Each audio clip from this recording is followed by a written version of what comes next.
and subsequently went to their monastery in Nepal to continue to study and practice Buddha's teachings.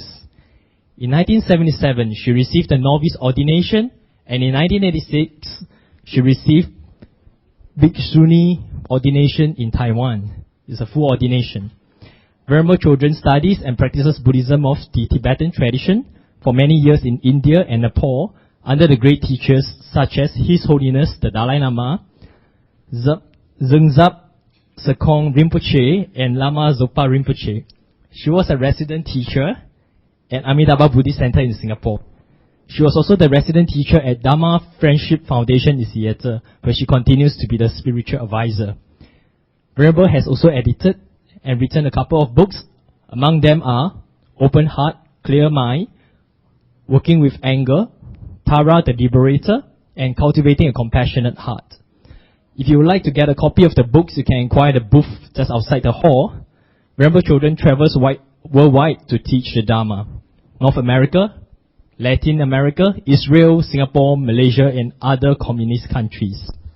Seeing the importance and necessity of a monastery for Westerners training in the Tibetan Buddhist tradition, she founded Sravasti Abbey, a Buddhist monastic community in Washington State, USA, and is currently the abbess there. Venerable Chodren emphasizes the practical application of Buddha's teachings in our daily lives and is especially skilled at explaining them in ways easily understood and practiced by Westerners. She is well known for her warm, humorous, and lucid teachings. Without further ado, brothers and sisters, may we put our hands together to welcome Venerable Chodren. Alright, before the start of the talk, I really request Venerable to give us a short meditation, followed by the talk. Okay, so can we all ensure that your mobile phone, for those who just came in, to switch off your mobile phone or to silent mode for the minimum. And over to you, Venerable. Okay, can you hear in the back? You can? Not very well? Oh, that's better. Yeah, turn it up, because I don't have a very loud voice. And if I try and talk loud, then I lose my voice. So, I'm quite happy to be here with all of you today. I've been at BF last year and also the year before, and I see that you're quite an active group and doing a lot. So that's very, very good. Yeah, really nice to have people who are genuinely interested in the Dharma and who exert their energy to learn it and to practice it. So we'll start off this morning with a little bit of meditation before we do the talk. And then we'll have the talk, and then after that, questions and maybe some answers. That I don't know. Okay? So, I think probably most of you are fairly familiar with meditation on the breath. So, it's very good before you begin to scan your body and see if there is tension anywhere. And if there is, to release that tension. Okay, so really check your shoulders, your jaw, check if there's tension anywhere and release it. And then focus your attention on the breath. You can put your attention either at the upper lip and the nostrils, being aware of the sensation of the breath as it crosses there. Or you can put your attention at the level of your belly and watch the rise and fall of your abdomen as you inhale and exhale. But whichever place you choose, keep your attention there, observe your breath from there, and really experience your breath. We're not intellectually analyzing it, we're experiencing it, being aware of how it connects us to the rest of the universe, and also being aware of the changing nature of the breath. Yeah, so really focus on how each moment of your breath is giving way to the next moment. It's not lasting, it's not enduring, but it's ceasing in the very moment it arises. So So be aware of the impermanence of your breath as you're watching your breath. So we'll have some time of silence now to do this.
Then before we begin the talk, let's take a moment and cultivate our motivation.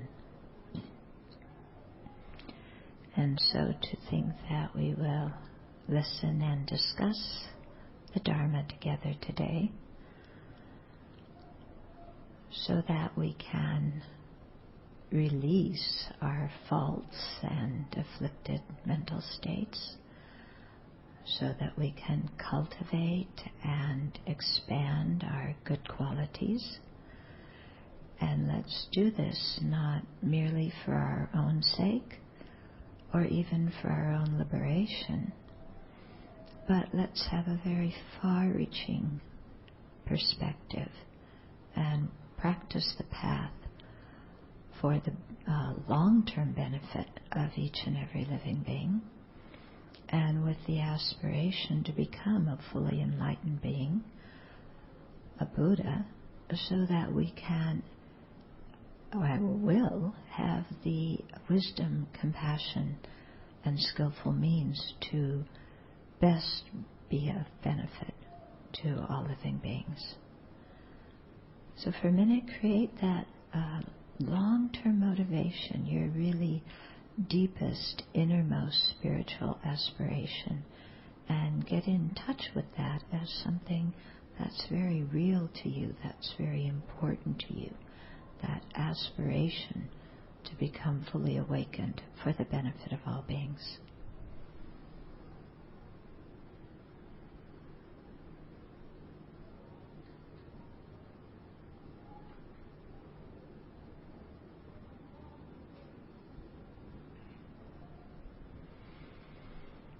And then slowly open your eyes and come out of your meditation.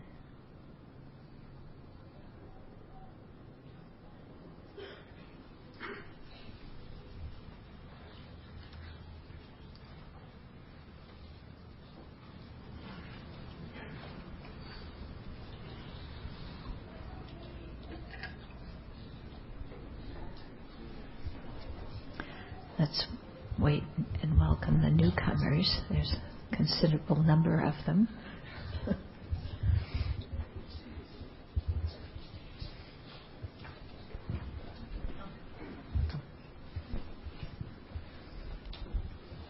Please come forward.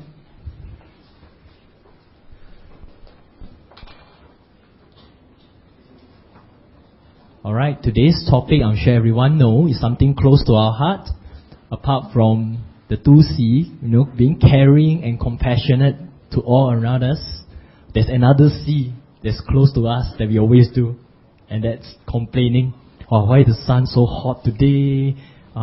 Or anything that comes to your mind. We have a very complaining mind, so it'll be something close to our heart. So the topic that Venerable Thubten Chodren will speak on today will be my favorite pastime, complaining. I think instead of my favorite pastime, I think it's our favorite pastime. Okay, so while this is a really nice topic, I really didn't feel like talking about it today. And like especially here when I can't even see all of you, it's just, it's like, I don't know. And then my leg hurts.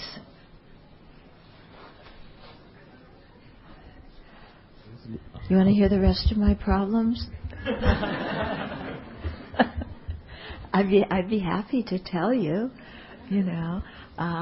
that's why the talk is called My Favorite Pastime, Complaining. People at the back, please feel free to come forward. Yeah, and he keeps interrupting me. To be closer to enlightenment.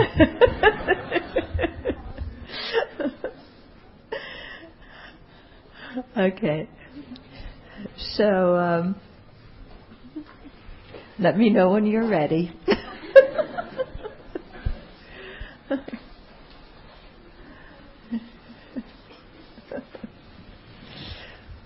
I say closer to enlightenment, everyone move forward. That's very good. It's a very good sign.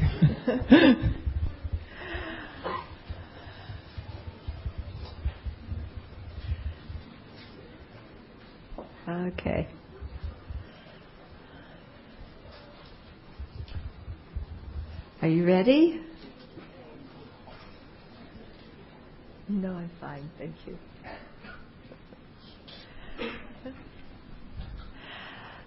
Okay. So at the end of our meditation, we spent a moment developing our bodhicitta motivation, that aspiration for full awakening for the benefit of all beings. And there's many things that obstruct us from fulfilling that really heartfelt aspiration. And one of them is the complaining mind. Okay? So I'm sure that you all brought here with you your colleagues, your family members, your boss, your employees, all of whom complain. Yeah? And you wanted them to listen to the talk and elbow them in the middle and say, listen, she's telling you not to complain. Especially about me. If you want to complain about the people I don't like, that's perfectly all right. Go right ahead. But don't complain about me, because that's why I brought you to this talk, so that you will stop complaining. Okay? So that may be, kind of going through our mind. But actually, the purpose of the talk is to look at our own complaining. Okay? Now, I know that most of you hardly ever complain. Yeah. Yeah. And if you do, it's simply because you live with other people who complain. So you have to complain about those people who complain about you. Yeah. But other than that, we're not really talking about us. We're talking about those other really disagreeable, critical, judgmental, unpleasant people. The people who talk to you and who tell you the same story about their problem again and again and again. Do you know those people? Yeah. They tell you the same story about their problem again and again and again. And then they tell you the same story about their problem again and again and again. Okay? And every time we try and give them some advice, because we obviously know how to solve their problems. And if they only listened to us, they would, really get it right this time. But when we tell them how to solve their problems and what to do, they look at us and they say, yes, but, and then go on and tell us how our solution won't work. And then they repeat their problem again, in case we have short-term memory loss. Yeah. And then we propose another solution, and again, they give the refrain, yes, but. You know those people? They're so obnoxious, aren't they? Yeah? We have so much wonderful advice to share with them that would completely transform their lives, and they don't listen to it. Imagine that. So stupid on their part, isn't it? These sentient beings that we try so hard to benefit, that we spend our Sunday mornings cultivating love and compassion for, and they don't even listen to our advice. Oh, this is just utterly outrageous, isn't it? Okay, so you see why my favorite pastime is complaining? You give me any topic and I will complain about it. Yeah? Anything, I can complain about it. So if you ever need opinions, if you ever need complaints, come see me. Yeah? My opinion factory works 24/7 and my complaint factory works 25/8. Yeah. So, but if we look, well, first of all, what do we complain about? Well, basically anything. Yeah. But especially other people. right? Because really, they sometimes are too much. You know, like I was just saying, we try and help them and they don't listen, and we work for their benefit and they don't appreciate it, and we love them so much and they don't return it and they don't care about us, you know, and we're trying so much to make a happy family and they don't, you know, do their part in the family, and at work we're trying to create a happy workplace and these people just don't cooperate and they don't do what they're supposed to do. So we complain about anything, okay? But mostly, like I said, other people. But we can also complain about our health. You know those people who complain about their health?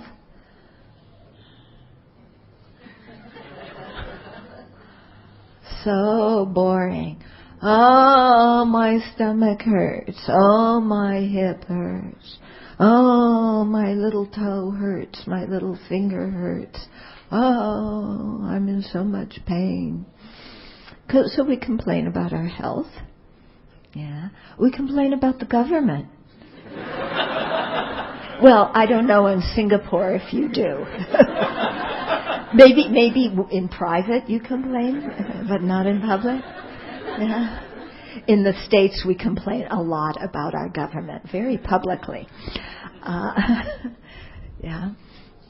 But our government deserves complaining about. Really, get me going on the U.S. Congress and I will complain. Oh, too much, those people. They should really sit and listen to a Dharma talk. Yeah. So, you know, we can complain about virtually any topic. It doesn't really matter. But what lies behind our complaining? Why do we complain? You know, and this is a very good question to ask ourselves when we catch ourselves complaining. Okay? But first, we have to catch ourselves complaining. And this is part of the problem, is that we don't catch ourselves complaining. Okay? In fact, we think, and I think one of the big reasons we don't catch ourselves complaining is because we believe everything we think. Yeah, this is the title of a new book I'm putting out called Don't Believe Everything You Think. Because part of our problem is we believe everything we think. So if I think it, because my mind is full of attachment and therefore dissatisfaction when my attachment doesn't get met, then I complain. And I believe that my complaints are true, that they're justified, and that they're beneficial. And so with that frame of mind, I don't even recognize what I'm thinking or what I'm saying as complaining. Because I just believe in it. Yeah. So this is really one of the first things we have to do, is to become aware of when we're complaining.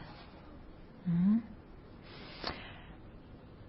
So we have to observe our own thought processes. We have to observe our words, and then really monitor and see and check, am I complaining?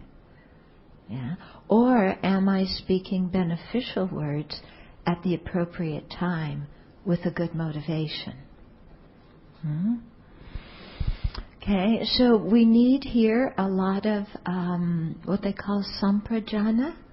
It's translated in various ways, sometimes as clear comprehension. I prefer to translate it as introspective awareness. Yeah, so a mind that has some introspection, that is aware of what we're thinking and what we're saying, and then can evaluate, yeah, is what I'm saying necessary? Is it accurate? Is it true? Or am I just complaining? Okay, so this may be a little bit different way that you've heard the term samprajana explained before, but it really applies here in this kind of situation. And then when we've noticed that we're complaining, to put the question to ourselves, why? Why am I complaining? And sometimes, sometimes if I say to myself, why am I complaining? The answer doesn't come so clearly to me. But if I say to myself, what am I really trying to say when I say these words? Then that gives me a new doorway to look at why I'm complaining. In other words, when I'm complaining, I'm really trying to say something, but I'm not doing it in a very skillful way. Yeah? Because when we complain, it just puts other people off. And, they don't want to hear it. They want to get away from us because we're boring and negative and judgmental and so forth. Yeah? So I ask myself, what am I really trying to say? When I'm complaining about this person, when I'm complaining about my health, when I'm complaining that my Dharma practice isn't bringing the results that I want it to bring, whatever I happen to be complaining about, what am I really trying to say? Yeah, what am I really feeling and what am I really trying to say? So this is like a puzzle, to ask ourselves, to do some reflection on. Okay? And we're going to come up with different things. It's kind of like an exploration or a treasure hunt. We're doing some inner research in the laboratory of our mind, trying to understand how our mind works. What am I really trying to say? Okay, so let's take an example. One that commonly happens is we're working together on a project with a group of people. This happens at school. Those of you who are in school, you're working together on a project. It happens at work. You're working together on a project. And then, at the end, it seems like your colleague or your classmate takes the credit for the project. You ever had that situation happen to you? Okay. You put in a lot of time, a lot of energy. You're working with a great cooperation, and doing your share, even doing more than your share. And then at the end, some lazy teammate steps up and claims the glory. Okay. So I know that none of you are ever that lazy teammate who does that. Yeah, I know that. Okay. Yeah. So aside from even questioning the validity of our complaints, which is a whole other issue, let's just say, when I sit and complain, I worked so hard, I did so much, I sweated to get this done, and then this person comes and claims the glory, and I get shunted aside, and I don't get appreciated for everything I did. Okay? So what am I feeling at that time? What's my feeling? What's my emotion?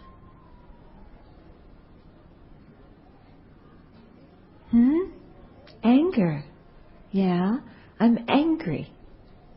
I'm angry. Now, I could say, I'm angry because this person did this and this and this. Let's leave that aside. Okay?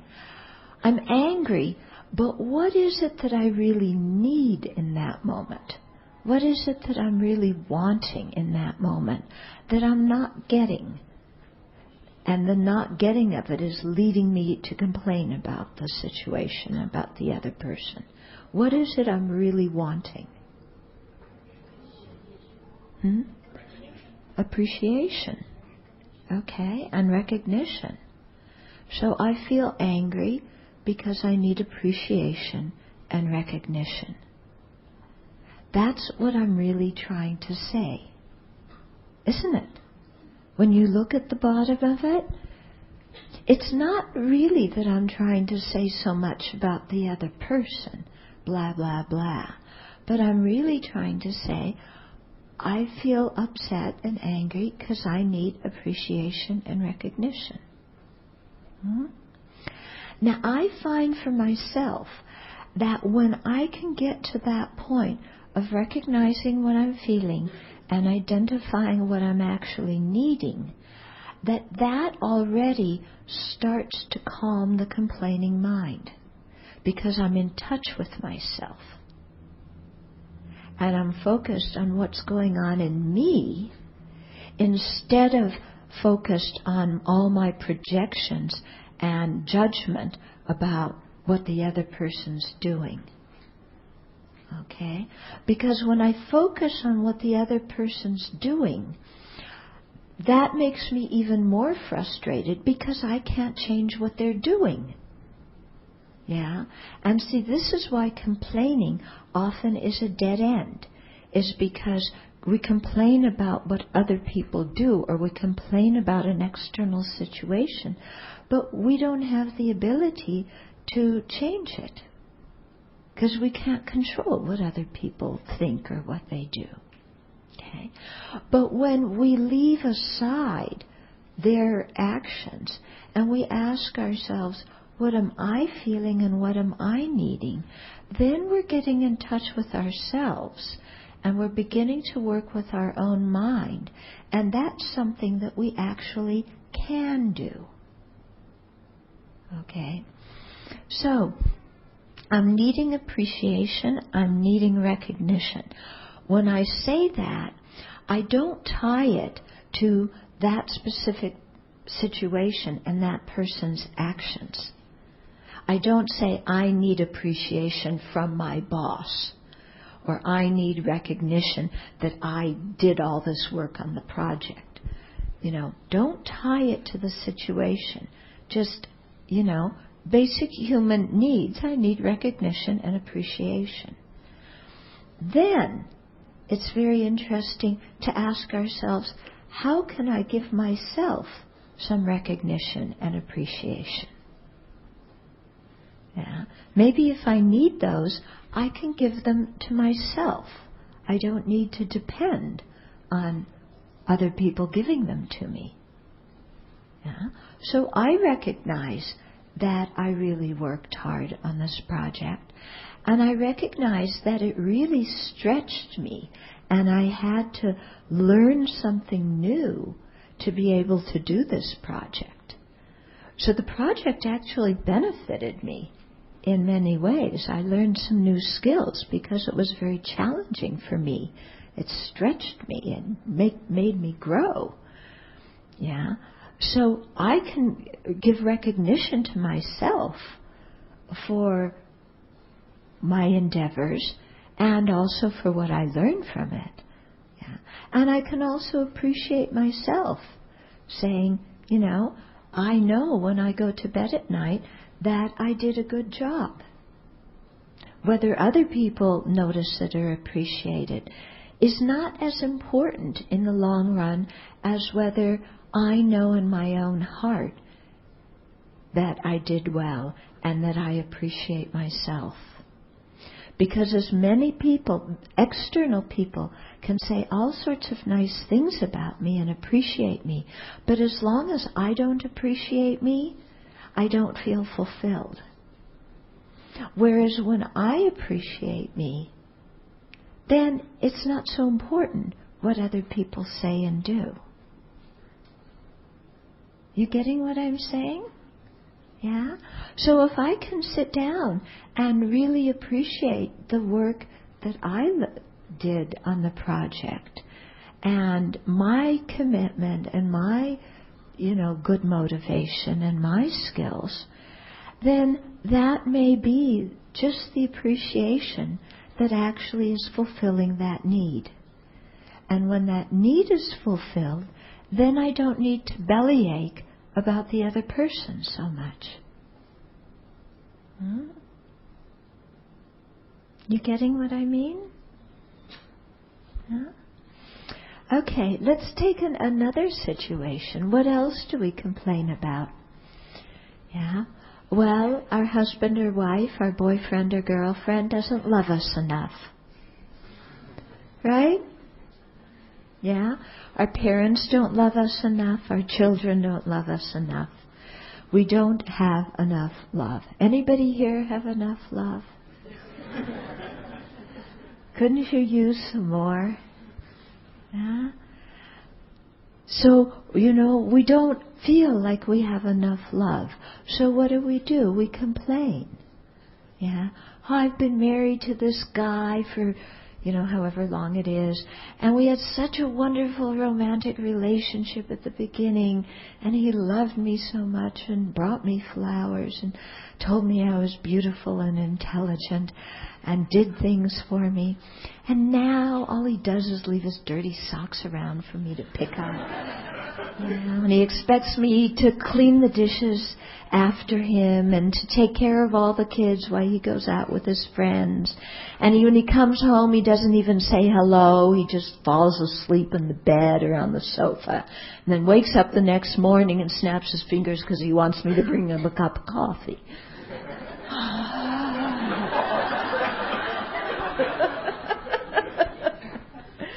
Yeah. Okay. You usually hear things from the man's point of view in Dharma things because there's monks talking. Now the women get a voice. Right? Yeah.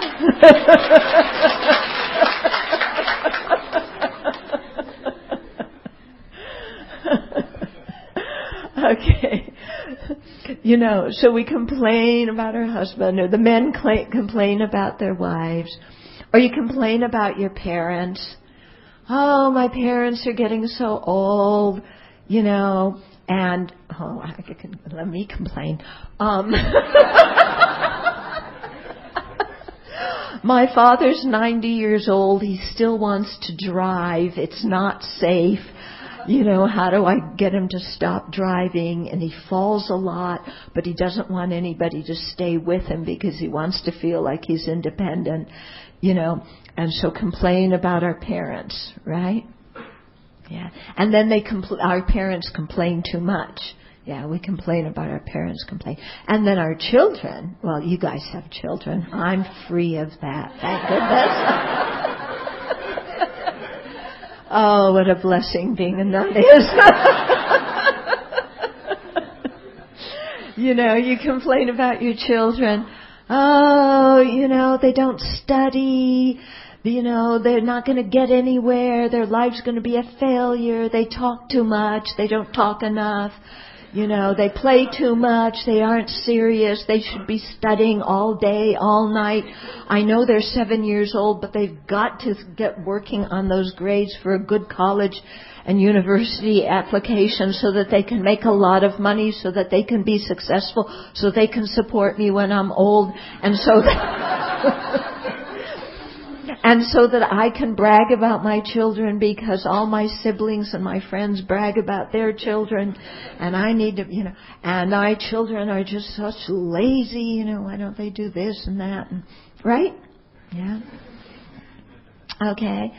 And of course the children, younger children complain about their parents. My mom and dad don't let me do this. They want to stop me to study all the time. I can't even be a child and play. What do they expect out of me, to be Einstein? I'm only 10 years old. Yeah. So, in a family, everybody's complaining about everybody else. Isn't it? And, what do you talk to your relatives about? You complain what the other relatives are doing. Isn't it? You call your sister and brother and complain about, somebody else.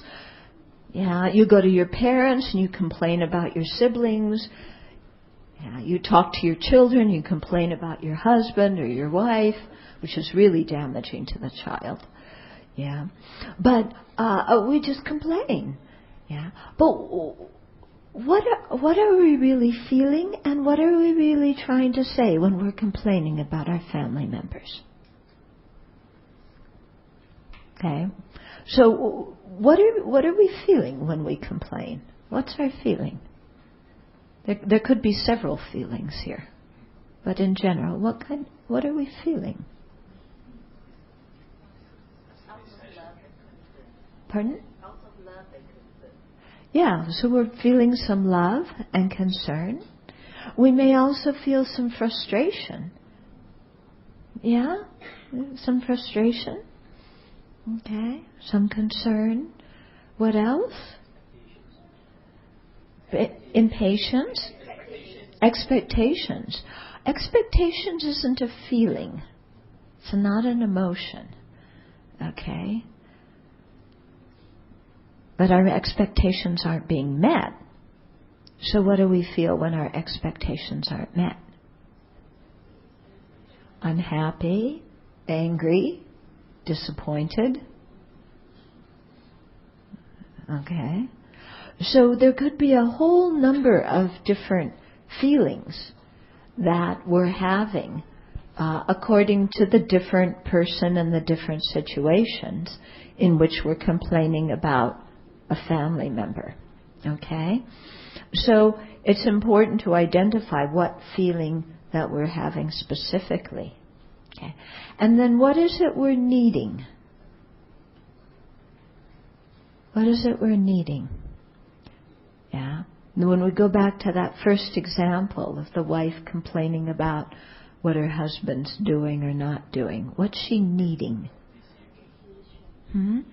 Appreciation. What else? Attention.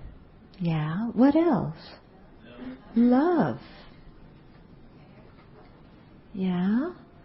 So she needs some attention. Yeah. She needs some understanding, some appreciation. She needs some communication, doesn't she? Yeah. She wants to communicate with her husband. She needs some love. Okay? So, if we use that as an example, when you're complaining about your spouse, this goes for the men complaining about their wives as well, it could usually be around this kind of thing. You need communication, attention, understanding, love, appreciation, connection. Right? Yeah? So when we can identify what we're feeling and what we're needing, it helps us, doesn't it? Because when we're stuck in just the complaining and criticizing about our spouse, that we may vent all our anger, but at the end of the day it doesn't make us feel any better, does it? We can complain about our spouse behind their back or to their face all we want to, but at the end of the day it doesn't fulfill our need, does it? In fact, it's just making us more restless, more unhappy, because we're complaining and complaining, and then while what we want is communication and love, because all we're doing is complaining, the other person backs away from us. So we're actually, through our behavior, getting the opposite of what we want. We're getting, what we're really trying to say is, please care about me, or please, I want to have a good relationship with you. But what our behavior is invoking in them is just the opposite. Because nobody likes to hear somebody complain about them and criticize them. Do you see this? This is such a common thing in marriages, I can't tell you. I think you probably know from your own experience. Yeah, this is what happens. So the other, or if the other person is complaining about you, you back away. But when you complain about them in return, they back away. So we get the opposite of what we really want. Yeah. So complaining just doesn't work. It doesn't give us what we want. And it we aren't fulfilling our need. Yeah? Okay. If I need love and I need attention, okay, or I need care and concern, or I need communication and connection, okay, how can I show that to the other person? How can I show them that this is what I would like to have, that this is what I want our relationship to be about? How do I show that to a husband or wife or a dear friend? Yeah, we have to initiate something. Yeah. What do we initiate? What kind of speech, what kind of behavior is going to express what we need from them, or what we need, or what kind of relationship we want to have? Yeah. Complaining isn't working. Okay. How about kindness? Yeah. How about listening to them? How about starting a conversation on something that we know that they're interested in? How about asking them how their day was and then really listening to what they say? Yeah. How about taking an interest in them as a person? Yeah. But aside from the behavior we can initiate, how else can we fulfill our needs for care and attention and love and appreciation? Yeah. Do they have to come only from our spouse? No. We can have many fulfilling relationships with many different kind of people in our lives that can fulfill our need for appreciation or for attention or for love. In other words, we don't always need to link those needs to one specific person. Okay, you getting what I'm saying? For example, if somebody came up to you and said, I need you to fulfill all of my needs. I want you to fulfill all of my needs. When I'm in a good mood, I want you to be in a good mood. When I'm in a bad mood, I want you to encourage me. When I feel like playing, I want you to play. When I'm serious, I want you to have a serious discussion with me. When I'm tired, I want you to pick up the chores for me. When I'm energetic, I want you to also be energetic and do something with me. I want you to fulfill all of my needs. If somebody said that to you, what would you do?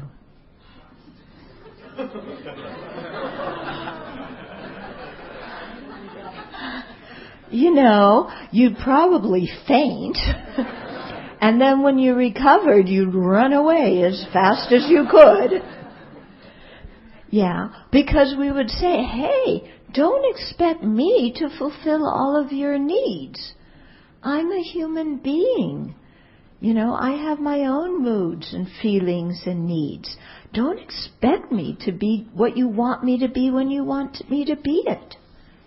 Okay, so that's how we would react if somebody else had those kind of unrealistic expectations of us. Now, what about when we have those unrealistic expectations of the other person, and we want our spouse or whoever it is to fulfill all of our needs and to be what we need them to be when we need them to be it? Yeah? When the situation's reversed, when we're having that expectation of them, that they're supposed to tune into all of our moods and give us just what we need emotionally at that time. It's a little bit unrealistic, isn't it? Yeah? A little bit. Just a little bit. Yeah? So when we realize that we have unrealistic expectations, then we can come back to ourselves and say, well, how else can I get these needs fulfilled? Okay? So I have a friend, and her husband loves the history of the Civil War. She is totally bored by it. Yeah. Thank goodness her husband, goes online and can meet all these other people who love talking about the history of the Civil War. And that fulfills his need for that. And he doesn't seek her to fulfill that need. And she doesn't complain about him fulfilling that need with other people who are more interested in the subject than her. Okay? So, we give our partner some space to fulfill their needs, that we can't fulfill. And also, we look at how to fulfill our own needs, And so there might be other people who share our interests. Or there might be other people who, when we need to discuss an emotional thing, who we can discuss it with. Yeah? So we try and develop many relationships in our life. Okay. Now somebody's going to say, well, but I need love. Does that mean I can look outside my marriage? You're saying develop other relationships. No, I'm not saying that. Okay. Yeah. So, that's something that you want to, a need that you want to be fulfilled within your marriage for a certain type of love. Okay? And you need to communicate that with your spouse, and you need to act in a way so that they can respond to that. Okay? If we act the opposite way, it's not going to work. Okay? So, I think part of the remedy for our complaining is to really come home, to what am I feeling, what am I needing? Yeah. Now, in other situations, with other relationships, or even in a marriage, or actually any relationship, we may say, I need love. Okay? Now, love and sex are two very different things. They're quite different. Yeah? But we all need love, don't we? So, how do we get the love that we need? How do we fulfill that need? Yeah. I think one way is, first of all, we have to love ourselves. Yeah? Because if we're always linking love to somebody else, it's difficult because we can't control other people. So we need to learn how to love ourselves. We need to become our own best friend. We need to give ourselves some kindness, some compassion, some attention. Yeah? And I say this because a lot of times we are incredibly self-critical. And we get very down on ourselves. And our internal dialogue very often is so negative, the way we talk to ourselves. And this is a big problem for many people, because we just are constantly criticizing ourselves and telling ourselves we're inadequate, we're stupid, we're incompetent, we're undeserving. Okay? All that kind of inner talk is wrong. What it's saying is not true. We are not incompetent and undeserving and inept. Okay? So all that kind of talk, we need to recognize that as something that's not true. And then learn how to give ourselves some kindness and understanding. And give ourselves some compassion. And to be nice to ourselves. Instead of expecting ourselves to be perfect and criticizing ourselves when we're not, to look at ourselves and be able to say, what I am is good enough. Yeah. In the future, of course, I can develop my qualities. I can develop them all the way until enlightenment. When I say I'm good enough, it doesn't mean I'm perfect, but it does mean I can appreciate the good qualities I have, and I can recognize them, I can identify them, I can value them, and doing so is not being arrogant. Arrogance is when we over-evaluate our good qualities. Okay, but just recognizing what our good qualities are and giving ourselves a pat on the back and appreciating ourselves and being kind to ourselves, that's completely legitimate, And when we mess up, instead of having this inner tirade of picking at our own faults, to give ourselves a little compassion. Oh, we say to ourselves, oh, you were really tired and you said something very rude to somebody because you were tired. We say that to ourselves, Gee, I'm sorry I did that, but, and I want to go and apologize to the person. But I can also give myself compassion because I was very tired. Yeah? I said that not because I'm a mean, despicable person, but because I was tired and I needed some rest. Okay? So I still have to go and patch up the relationship, but I don't need to criticize myself for what I did. Okay? We give ourselves some compassion. Okay? So when we need love, when we need kindness, we have to start with ourselves and learning how to fulfill our own need. And then we can start reaching out to other people, And if we need love, well, the best way to get it is to give it. Yeah? Just as generosity is the cause of wealth, giving love is the cause of receiving love. Okay? And so we look around us, and there's infinite sentient beings to love. We don't need to pick out one or two people who are special to us. Okay? But we can give our love everywhere. Yeah? There's so many ways we can show our love. When you're driving, you show your love by letting the other car go first. Isn't that a new thought? Yeah? But it's a way to show love and affection, isn't it? Okay? We show our love to other people by pointing out their good qualities. They may not be perfect, but that doesn't matter. We can certainly point out the good qualities that they do have. Yeah? It's a way of showing love. And when we point out people's good qualities, they feel so much happier. And we feel so much happier. Don't you feel happier when you point out people's good qualities?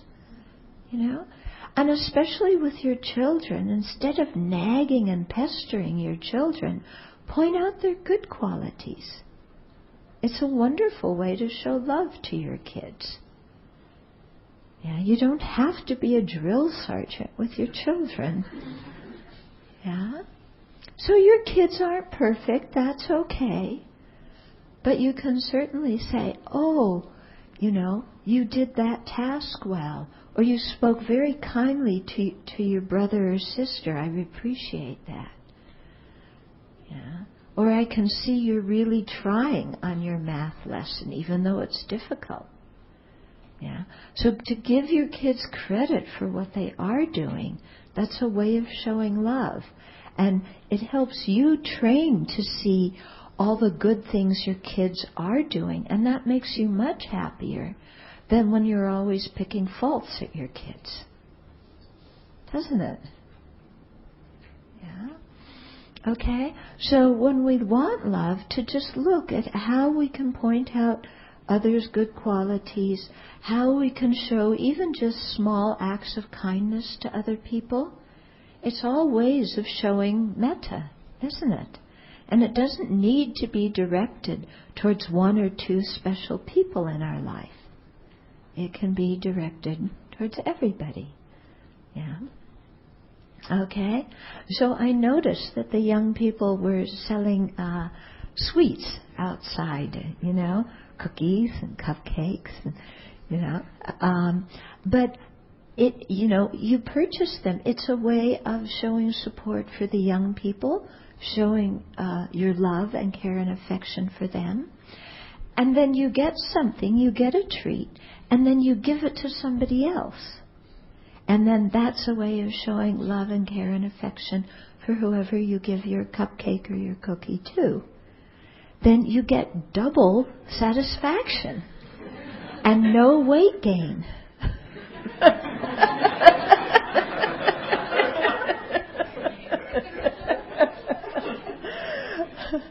Okay?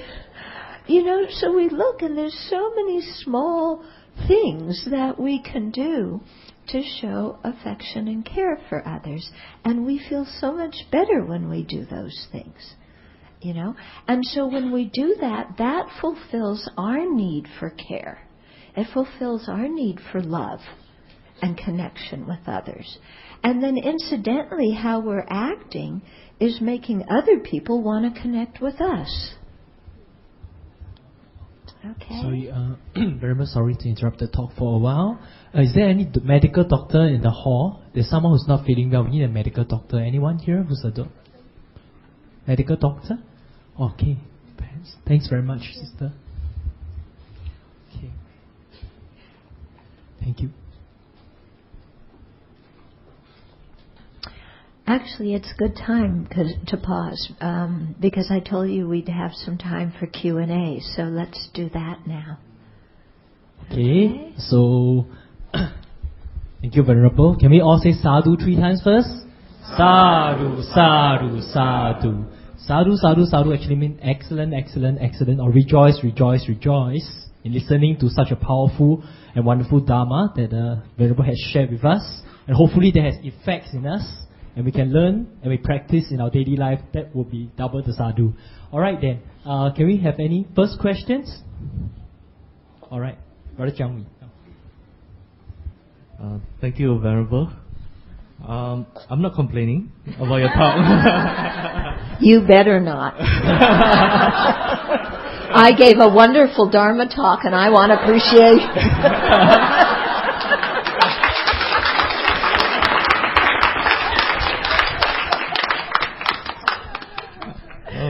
My question is, does the habit of well-intended doing meritorious deed negate the effect of complaint? Meaning by doing more good deeds, you will complain less. Okay, I'm not sure I understand your question exactly. You're asking if doing meritorious deeds, does that counteract the negative karma we create from complaining? Okay. It helps. But to purify negative karma, we need several steps. We need regret. If we don't regret our complaining, then we're not going to be able to completely purify it. Okay, so we need some regret. We need to transform our attitude towards whoever it was we were complaining about. Second. Third, we need at least some resolution not to complain so much in the future. And then fourth, we need to do some meritorious deeds. Okay, so the meritorious deeds is 1/4 of it.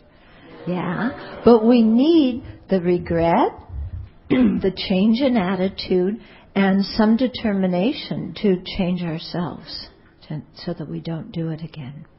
Okay? All right. Any more questions? Or complaints? Or constructive feedback? Looks like after the talk on complaints, nobody there to have any questions. I want to really encourage you to ask your questions now. Sometimes what happens is there's no questions in the group. Then afterwards, everybody lines up to ask their individual question. You can ask the questions now. I'm going to complain about that. So I really encourage you to ask your question now, because chances are, if you have one, it's the same question as other people in the room have. Okay, we have. Brahma, my question is, we can try not to complain, but what happens is if we were to meet somebody, the first thing that come out of the mouth is complain. How do we calm ourselves, not to be affected, and also maybe hopefully influence the other party? Okay. So we're with somebody who's complaining, and how do we keep our own mind calm? How do we influence them? And how do we get away from them?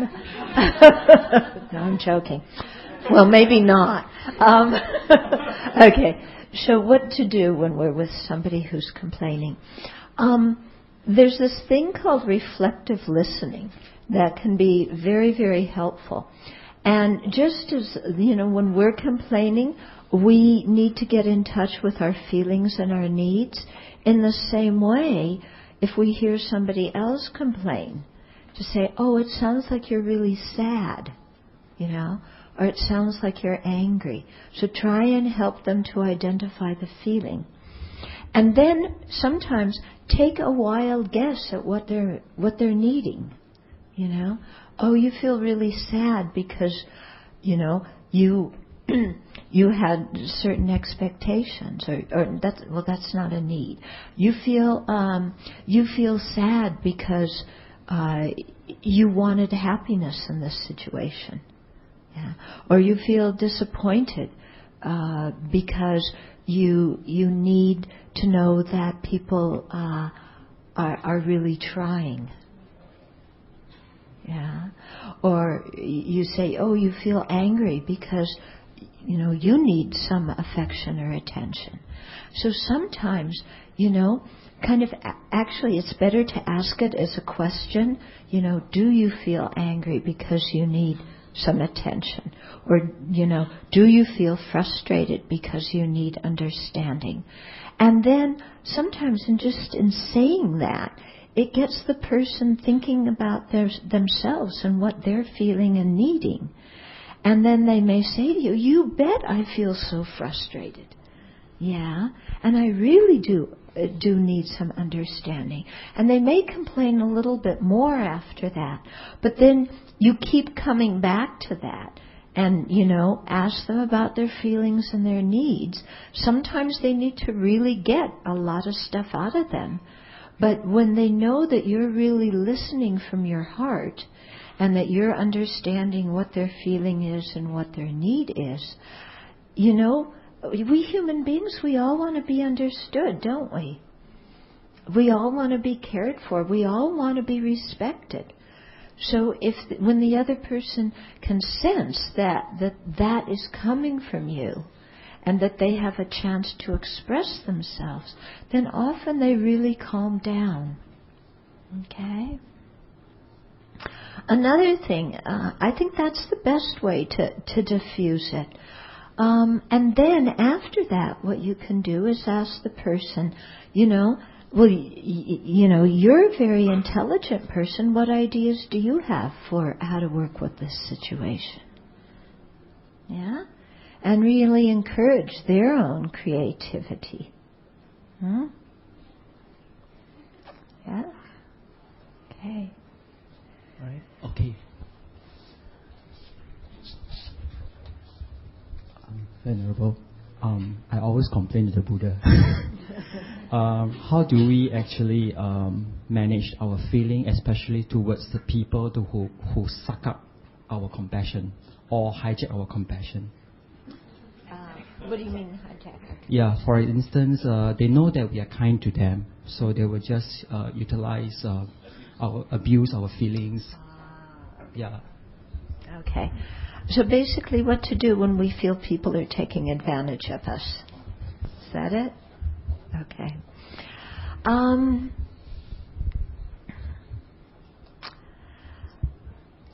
We have to assess for ourselves, what do we feel comfortable giving, what do we feel comfortable doing. And when we aren't clear from our own side about what we feel we want to do or can do, then that's when a situation occurs where at the end of it we feel that we've been taken advantage of. Because somebody asks us or arranges a situation in a certain way, but because of our own unclarity, we don't say, oh, I'm very sorry, I can't do that. But instead, we get hooked by our guilt, by our feeling of being obligated, by our own lack of unclarity. Is this making some sense? Yeah. And then afterwards, we feel very resentful, like that person's taken advantage of me. But I know in those situations, it's usually because I've been unclear and I haven't been able to say to the other person, I'm sorry, I can't do that. Or I'm sorry, I don't feel that that's my role. That's not my position to do that. Yeah. Or I'm sorry, I don't think that's the right way to handle the situation. Or I'm sorry, it's not something I want to be involved in. Yeah. So I think in those situations where we, if we're in touch with ourselves and what we're feeling, if we feel like we're getting hooked by guilt or obligation or something like that, then that's the time when we have to say to the other person, I don't know, I'll get back to you and let you know later. And then go home and really think about the situation and what do I feel is I can offer, what's appropriate for me to offer, and so on. Okay? But this takes some awareness on our part. Yeah, because often we're not aware of when we're getting hooked in. Yeah? Okay? So to conclude our talk, let's just have a very short meditation. I call this digestion meditation. And what I'd like you to do is for a couple of minutes, think about what you heard. Okay, so this isn't a meditation to develop concentration. You're not focusing on your breath. But I want you to think about what you heard. And think about how you can apply it in your life. And maybe even try out a situation in your life in which you need to apply it. Okay? So that's just 2 or 3 minutes. Let's do this.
And let's rejoice that we were able to share the morning together, doing something really useful.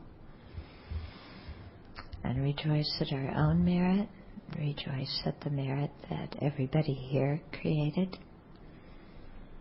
And then let's take all of that merit, together with all the merit created in the past, present, and future, and let's dedicate it for the peace and well-being of each living being, and for the ultimate freedom from suffering and full awakening of each and every living being.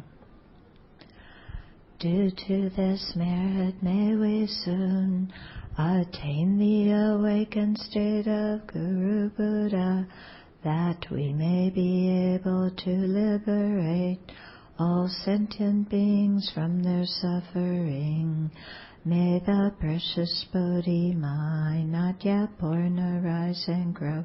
May that born have no decline, but increase forevermore.